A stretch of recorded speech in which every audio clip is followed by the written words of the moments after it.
Friends, इस video में हम लोग न्यूमेरिकल्स देखेंगे। सबसे पहले हम लोग लेंस पर न्यूमेरिकल देखेंगे और ये आपको जो क्वेश्चन है ये एनसीईआरटी का है। उसके बाद हम लोग यदि हो सके तो फिर मिरर पे भी देख लेंगे कुछ न्यूमेरिकल्स। तो चलिए सबसे पहले ये क्वेश्चन देखते हैं जो कि हमारा एनसीईआरटी का क्वेश्चन है। An object 5 cm in length is held 25 cm away from a converging lens of focal length 10 centimetre. Draw the रे diagram and find the position, size and nature of image found. क्या कहा इसने? कहा कि एक object है जिसका height 5 centimetre है, वह कहाँ रखा गया है? 25 सेंटीमीटर दूरी पर रखा गया है एक कन्वर्जिंग लेंस से। कन्वर्जिंग लेंस मतलब कन्वेक्स लेंस को कन्वर्जिंग लेंस कहा जाता है, और जिसका फोकल लेंथ है 10 सेंटीमीटर। तो आपको क्या करना है कि रे डायग्राम इसका बनाना है और पोजीशन फाइंड करना है, साइज और नेचर फाइंड करना है जो इमेज फॉर्म होगा उसको। तो चलिए सबसे पहले हम लोग क्या करते हैं, सबसे पहले हम लोग रे डायग्राम बनाने की कोशिश करते हैं। तो देखिए ये हमारा एक क्या है, converging lens, it's a convex lens. चलिए अब देखिए, अब हम लोग को क्या कह रहा है आगे, इसमें आपको ऑब्जेक्ट का डिस्टेंस कितना है? 25 सेंटीमीटर। तो फोकल लेंथ आपको कितना हो गया? 10 सेंटीमीटर। सेंटर ऑफ कर्वेचर आपको क्या होता है? 2 × f, तो 20 सेंटीमीटर। और ऑब्जेक्ट कहाँ रखा जा रहा है? तो आपको 25 सेंटीमीटर की दूरी पे रखा जा रहा है, यानी कि बियॉन्ड सेंटर ऑफ कर्वेचर आपको ऑब्जेक्ट को क्या किया जा रहा है? पुट किया जा रहा है। तो इमेज जो फॉर्म होगा वह कहाँ पे फॉर्म होगा? तो between focus and centre of curvature, between focus and centre of curvature. तो देखिए इसका रे डायग्राम मैं आपको बता रहा हूं। ये यहां से गया और उसके बाद एक रे आपको यहाँ, ये जो इसका सेंटर है इससे पास होते हुए यहाँ पे कटान किया, यानी कि ये आपका क्या हो गया? इमेज हो गया। ये आपका क्या हो गया? इमेज हो गया। ठीक है दोस्तों, क्लियर है? अब देखिए, अब हम लोग को आगे क्या करना है, इसमें मैं एरो दिखा दूं ताकि आपको कोई कंफ्यूजन ना हो। अब आगे क्या करना है कि अब हम लोग को रे डायग्राम तो हमने बना लिया, पोजीशन निकालना है। तो पोजीशन निकालने के लिए क्या हम लोग को पता है? यू हम लोग को पता है कितना है? तो -25 सेंटीमीटर। You -25 centimetre. एफ आपको है, कॉन्वेक्स लेंस है तो एफ पॉजिटिव होगा, तो एफ आपको 10 सेंटीमीटर हो गया। और भी हमको पता करना है। और क्या पता है हमको? हाइट ऑफ ऑब्जेक्ट, यानी कि h1 भी पता है, h1 भी पता है जो कि कितना है? 5 है। और क्या पता करना है? h2 पता करना है, h2। तो ये दो चीज पता करना है। तो सबसे पहले हम लोग यहाँ पर इसका यूज कर लेंगे लेंस फॉर्मूला का। तो बाय लेंस फॉर्मूला का यूज करते हुए हम लोग क्या करेंगे? 1/v माइनस 1/u बराबर 1/f, ये फार्मूला होता है। तो 1/v माइनस 1/u कितना है? -25। तो यहाँ पे ये माइनस माइनस हो गया प्लस हो गया और बराबर 1/f कितना है आपको? 10 है। अब देखिए 1/v बराबर 1/10 माइनस 1/25 कर देंगे तो 1/v बराबर 10 और 25 का एलसीएम कितना हो जाएगा? 50 हो जाएगा दोस्तों। 10 और 25 का एलसीएम 50 हो जाएगा। और उसके बाद क्या होगा? 5 - 2 हो जाएगा। तो 1/v बराबर 3/50। तो v बराबर कितना हो जाएगा? 50/3, या v बराबर 16.6 सेंटीमीटर। कितना? 16.6 सेंटीमीटर। तो इमेज डिस्टेंस हमको पता चल गया 16.6 सेंटीमीटर के दूरी पर है। अब देखिए, अब हम लोग को h2 निकालना है। तो हम लोग को पहले मैग्निफिकेशन को कैलकुलेट करना होगा। तो मैग्निफिकेशन बराबर क्या होता है? मैग्निफिकेशन बराबर क्या होता है? h2/h1। क्या होता है मैग्निफिकेशन बराबर? h2/h1। लेकिन हम लोग उस फार्मूला का यूज नहीं करेंगे। यहाँ पे हम लोग को करना पड़ेगा मैग्निफिकेशन बराबर v/u का यूज, क्योंकि हमको h2 निकालना ही है। तो इसके लिए हमें ये बात पता नहीं चल पाएगी। और इसी के बराबर में हम कर देंगे क्या, H2/H1, तो हमें और आसानी हो जाएगा। तो अब देखिए V कितना था हमारा, V यहाँ आया है 16.6 और U कितना है -25 और H2 हमको क्या निकालना है, H2 निकालना है, जो कि हमको क्या है नहीं पता है। और ये H1 कितना था आपको 5। अब देखिए 16.6 इंटू 5 बाई -25 बराबर H2 हो गया। अब 5 से 5 टाइम्स में इसको काट दिए तो कितना आया, 16.6 बाई 5 बराबर H2। तो अब यानी कि 3.32 यानी कि हाइट ऑफ क्या आया आपको, ये -3.32 और इसको -3.3 भी यदि लिख देंगे डायरेक्ट तो भी कोई दिक्कत नहीं होगा। तो देखिए दोस्तों, ये यदि -3.3 भी हो जाए तो भी कोई दिक्कत नहीं होगा। तो H2 आपको यानी कि साइज आपको आ गया, जो इमेज फॉर्म हुआ उसका 3.3 सेंटीमीटर, ये इमेज का साइज है। ये आपका पोजीशन हो गया 16.6 पॉजिटिव में, यानी कि यहाँ पे फॉर्म होगा इमेज, ये भी बात क्लियर हो गई।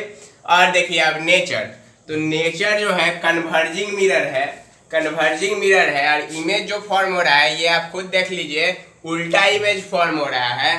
तो यानी कि यदि इमेज क्या है इन्वर्टेड है तो नेचर क्या हो जाएगा, रियल एंड इन्वर्टेड हो जाएगा। तो इस तरह से हम लोगों ने इसका रे डायग्राम और पूरा सब कुछ निकाल लिया, एक जान लिया कि कैसे हम लोग इसको सॉल्व करते हैं। ये पूरा चीज सॉल्व हो गया। अब हम लोग अगले न्यूमेरिकल को देखेंगे और फिर उसको भी सॉल्व करेंगे। ये न्यूमेरिकल आपको किस पे होगा, तो ये आपको एक कॉनकेव लेंस का न्यूमेरिकल है। तो दोस्तों अब हम लोग देखेंगे ये जो क्वेश्चन है ये है किस पे, कॉनकेव लेंस का एक क्वेश्चन है। बहुत ही अच्छा क्वेश्चन है और इजी भी है, लेकिन थोड़ा बस इसको समझना पड़ेगा। कह रहा है concave lens of focal length 15 centimetre. एक कॉनकेव लेंस है जिसका फोकल लेंथ कितना है दोस्तों, 15 सेंटीमीटर है। Forms an image 10 centimetre from the lens, यानी कि एक इमेज फॉर्म करता है जो कि कितनी दूरी पर है, 10 सेंटीमीटर की दूरी पर है लेंस से। तो how far is object from lens, तो ऑब्जेक्ट की दूरी क्या होगी लेंस से। तो देखिए यहाँ पे बात क्या गौर करने वाली है कि U जो होगा आपको वो हमें पता करना होगा। V आपको पता है, V कितना है आपको, V आपको -10 सेंटीमीटर है। -10 इसके लिए होगा क्योंकि चूंकि मैंने आपको बताया था कि इसमें सारा जो डिस्टेंस कहाँ से मापा जाता है, तो ऑप्टिकल सेंटर से मापा जाता है। तो ये यदि आपका कॉनकेव लेंस हो गया तो कॉनकेव लेंस में इमेज कहाँ पे फॉर्म होता है, तो यहीं पे ना फॉर्म होगा दोस्तों। इमेज आपको यहाँ पे जब फॉर्म होगा तो चूंकि इसका फोकस किधर होता है, इधर होता है, तो इस कारण से आपको क्या होगा, इमेज जो होगा वह निगेटिव होगा। और फोकल लेंथ जो होगा, फोकल लेंथ ये भी आपको क्या हो जाएगा, निगेटिव हो जाएगा। ठीक है दोस्तों, फोकल लेंथ भी आपको निगेटिव हो गया। अब हम लोग को क्या करना है दोस्तों, कि आगे इसको सॉल्व करना है। तो अब हम लोग क्या करेंगे, लेंस फार्मूला का यूज करेंगे। किस फार्मूला का, लेंस फार्मूला। तो by using lens formula 1/v - 1/u बराबर 1/f। तो 1/v कितना है, -10 - 1/u बराबर 1/-15। अब देखिए -1/u बराबर -1/15 और +1/10, तो 15 और 10 का एलसीएम कितना हो जाएगा, 30 हो जाएगा। 15 और 10 का एलसीएम 30, तो -2 + 3 यानी कि -1/u बराबर 1 कितना, 1/30। तो 1/u बराबर -1/30 या u बराबर 30 और माइनस, तो -30 सेंटीमीटर आपको जो हुआ यह ऑब्जेक्ट का डिस्टेंस हुआ। कितना डिस्टेंस हुआ, ऑब्जेक्ट का डिस्टेंस -30 हुआ, और माइनस जो साइन है ये डिनोट करता है कि ऑब्जेक्ट लेफ्ट साइड में ही बनेगा। तो ये बात हो गई कॉनकेव लेंस की। एक बात मैं आपको बता दूं, एक होता है power of lens. Power of lens भी एक टर्म होता है और उससे भी कुछ कुछ न्यूमेरिकल आते हैं। तो पावर ऑफ लेंस का न्यूमेरिकल कैसे सॉल्व करते हैं, और उससे पहले जान लेते हैं कि पावर ऑफ लेंस क्या होता है। तो देखिए वो भी मैं आपको अभी बताऊंगा कि पावर ऑफ लेंस क्या होता है। तो दोस्तों अब हम लोग देखेंगे पावर ऑफ लेंस। तो सबसे पहले इसका डिफिनीशन जान लेते हैं। तो it is defined as reciprocal of focal length in metre, यानी कि इसको डिफाइन किया जाता है, ये रेसिप्रोकल होता है किसका, फोकल लेंथ का। और फोकल लेंथ क्या होना चाहिए, आपको मीटर में होना चाहिए। याद रखिएगा कि जब भी आप पावर ऑफ लेंस निकाले तो फोकल लेंथ को सबसे पहले किसी भी यूनिट में हो, सेंटीमीटर में हो, डेसीमीटर में हो, डेकामीटर में हो, किसी भी यूनिट में हो, आप उसको सबसे पहले मीटर में चेंज करेंगे, तभी आपको एक्यूरेट क्या निकलता है, पावर ऑफ लेंस निकलता है। नहीं तो यदि फोकल लेंथ मीटर के अलावा किसी और में हो गया तो फिर आपको दिक्कत हो जाएगा। तो इस बात का खास ध्यान रखिएगा। उसके बाद इसका ऐसा यूनिट जो होता है लेंस के पावर का, पावर ऑफ लेंस का, ये क्या होता है, डायोप्टर होता है। और डायोप्टर को कैपिटल डी से डिनोट किया जाता है। किससे डिनोट किया जाता है दोस्तों, कैपिटल डी से डिनोट किया जाता है डायोप्टर को। ठीक है, तो ये बात थी। और इसमें मैं आपको बता दूं कि पावर ऑफ लेंस जो होगा, तो खास ध्यान रखिएगा कि power of convex lens, power of convex lens is always positive. यानी कि कॉन्वेक्स लेंस का जो पावर होगा वह हमेशा क्या होगा, पॉजिटिव होगा। और power of concave lens is always negative. यानी कि कॉनकेव लेंस का जो पावर होगा वह हमेशा निगेटिव में आएगा, और कॉन्वेक्स लेंस का जो पावर होगा वह हमेशा पॉजिटिव में आएगा। इस दोनों चीज को आप हमेशा ध्यान में रखिएगा। ठीक है दोस्तों, अब देखिए कि इसको डिनोट कैसे किया जाता है। तो जब पॉजिटिव हो, तो जैसे कि आपको आया +5 डायोप्टर, तो आप लिख दीजिएगा। जब कॉन्वेक्स लेंस में हो तो आप यहाँ पे प्लस का साइन लगा दें, और जब कॉनकेव लेंस का आप निकाल रहे हो तो यहाँ पे माइनस का साइन लगा दें, ताकि हमें पता चलता है कि ये किस लेंस का डायोप्टर निकाला गया है।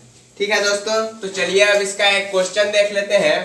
क्वेश्चन हमारा ये है, ए कॉन्वेक्स लेंस ऑफ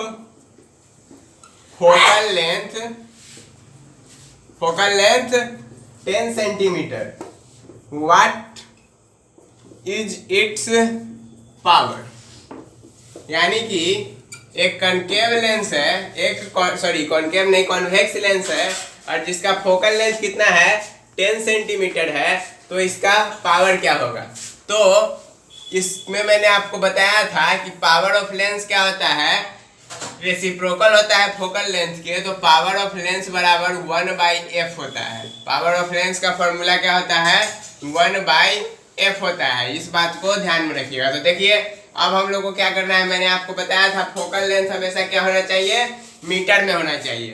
तो यहाँ पे f जो है 10 सेंटीमीटर है, इसको हम लोग मीटर में चेंज कर लेंगे तो 0.1 मीटर आपको ये आ जाएगा।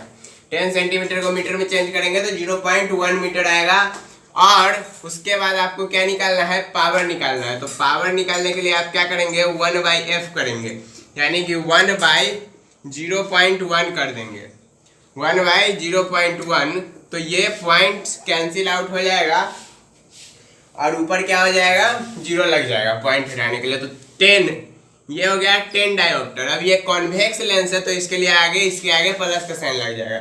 यानी कि जिस कॉन्वेक्स लेंस का फोकल लेंथ 10 सेंटीमीटर होगा तो उसका पावर 10 डायोप्टर होगा। इसी तरह आप यदि स्पेक्टिकल्स पहनते हैं तो उस स्पेक्टिकल्स का भी आप पावर निकाल सकते हैं। उस स्पेक्टिकल्स का भी आप पावर निकाल सकते हैं अपने डॉक्टर से पूछ के कि उसका फोकल लेंथ क्या है आपके स्पेक्टिकल्स का, तो वो आपको बता देगा। कैसे पावर निकलता है ये आपको पता चल चुका है। उसी तरह यदि एक बात और देखें कि एक पर्सन जो है मायोपिक आई से सफर कर रहा है, कुछ क्वेश्चन घुमा के भी पूछा जा सकता है, जैसे कि एक person, a person having a myopic eye use A concave lens of, या फिर आपसे यदि पूछा जाए person having myopic I has focal length 50 centimetre, यानी कि एक पर्सन जो है जिसका मायोपिक आई है, यानी कि उसको मायोपिया है और वो स्पेक्टिकल्स का यूज करता है और उसका फोकल लेंथ 50 सेंटीमीटर है, तो इसका आपको पावर क्या होगा। तो देखिए मायोपिया वाले में मैंने आपको usages of lens concave lens में बताया था कि इस मायोपिया वाले को कॉनकेव लेंस का यूज होता है। तो इसके लिए जब इस टाइप का क्वेश्चन है घुमा के कि जैसे कि मायोपिया का पूछ दे, कभी हाइपरमेट्रोपिया का पूछ दे, तो आपको याद रखना होगा कि मायोपिया में कौन सा लेंस लगता है और हाइपरमेट्रोपिया में कौन सा लेंस लगता है। तो मायोपिया में कॉनकेव लेंस लगता था और उसने बताया कि फोकल लेंथ उसका क्या है 50 सेंटीमीटर है, तो इसको हम लोग पहले मीटर में चेंज कर लेंगे तो 0.5 मीटर हो जाएगा। अब इसका हम लोग को पावर निकालना है, तो पावर बराबर क्या हो जाता है 1/f, यानी कि 1/0.5। अब यहाँ पे फिर 0 डाले और 5 से 2, तो 2 डायोप्टर हो गया। लेकिन ये क्या था, मायोपिया वाला था, यानी कि कॉनकेव लेंस था, तो यहाँ पे माइनस का साइन लग जाएगा, क्योंकि कॉनकेव लेंस का जो पावर होता है वह ऑलवेज निगेटिव होता है। तो इस बात से आपको पता चल गया कि ये जो पावर होगा इसका वह -2 डायोप्टर हो जाएगा। ये भी बात क्लियर हो गई। अब हम लोगों ने न्यूमेरिकल्स भी इसका देख ही लिया है और पावर ऑफ लेंस को भी समझ लिया है। अब एक क्वेश्चन और मैं करने जा रहा हूँ, एक क्वेश्चन और करूँगा, वो आपको रहेगा मिरर से। तो चलिए उस क्वेश्चन को भी हम लोग अब देख लेते हैं। हेलो, तो दोस्तों यहाँ पे अब हम लोग को क्या करना है कि इसमें देखना है ये क्वेश्चन क्या कह रहा है। तो ये क्वेश्चन है, an object is placed 15 centimetre from a convex mirror. An object is placed 15 centimetre from a convex mirror of radius of curvature 90 centimetre. यानी कि इसमें फोकल लेंथ आपको नहीं दिया हुआ है, इसमें रेडियस ऑफ कर्वेचर दिया हुआ है, तो आपको उसका पोजीशन फाइंड करना है, इमेज का पोजीशन क्या होगा। तो देखिए कैसे निकालेंगे। तो u बराबर आपको क्या था -15 सेंटीमीटर था। u बराबर क्या था दोस्तों -15 सेंटीमीटर था, और आपको रेडियस पता है कि r हम लोग को कितना है 90, r कितना है हम लोग को 90 सेंटीमीटर है। तो r यदि 90 है तो अब हम लोग क्या करेंगे, तो अब हम लोग ये करेंगे कि इसका हम लोग f निकाल लेंगे। तो f बराबर 1/r होता है, f बराबर 1/r होता है, तो f बराबर r/2 होता है, r/2। तो 90/2 कर देंगे तो फोकल लेंथ कितना हो जाएगा 45, यानी कि 45 सेंटीमीटर आपका फोकल लेंथ आ गया।